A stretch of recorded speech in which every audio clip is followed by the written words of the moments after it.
Soya beans gravy ready. இன்றைக்கி soya beans வச்சு ஒரு கிரேவி பார்க்க போகிறோம். அதுக்கு 1/4 கிலோ அளவுக்கு எடுத்திருக்கேன் சோயா பீன்ஸு. அதுக்கு தேவையான பொருட்கள்: வெங்காயம் பொடியாக நறுக்கி வச்சுருக்கேன், பெரிய வெங்காயம், தக்காளி நைஸாக கட் பண்ணி வச்சுருக்கேன், தக்காளி ஒரு தக்காளி, கருவேப்பிலை, கொத்தமல்லி,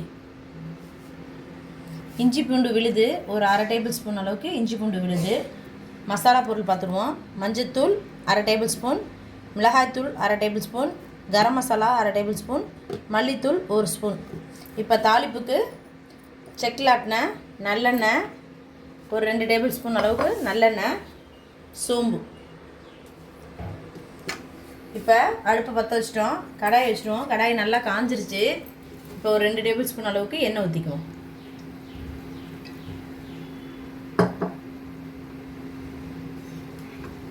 இப்போ எண்ணெய் நல்லா சூடாயிடுச்சு. ஒரு 1/2 டேபிள் ஸ்பூன் அளவுக்கு சோம்பு போடுவோம். சோம்பு நல்லா பொரிஞ்சிருச்சு. இப்போ கருவேப்பிலையை போடுவோம். அது கூடவே கட் பண்ணி வச்சுருக்க வெங்காயத்தையும் சேர்த்துப்போம்.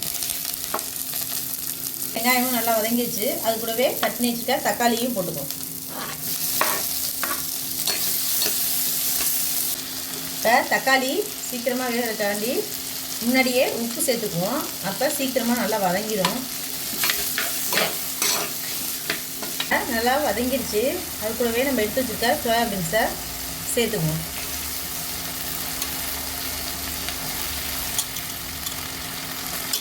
இது கூட ஒரு 1/2 டேபிள் ஸ்பூன் அளவுக்கு இஞ்சி பூண்டு விழுது சேர்த்து நல்லா எல்லாத்தையும் ஒரு பரட்டி விட்டுருவோம்.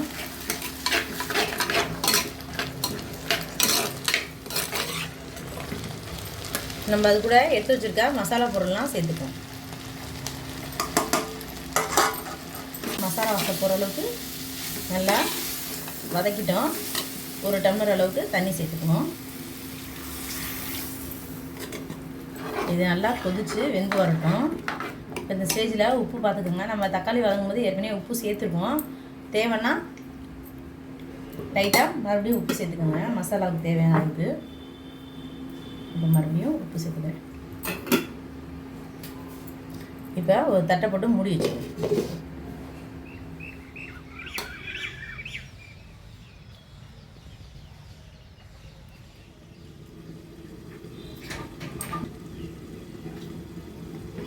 இப்போ 5 நிமிஷம் ஆயிடுச்சு.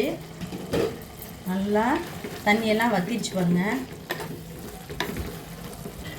நம்மளுடைய சோயா பீன்ஸ் கிரேவி சாப்பிட்றதுக்கு தயாராகிடுச்சு. வாங்க சாப்பிட்லாம். இந்த வீடியோ பிடிச்சிருந்தா லைக் பண்ணுங்கள், ஷேர் பண்ணுங்கள், மறக்காமல் சப்ஸ்கிரைப் பண்ணிடுங்க.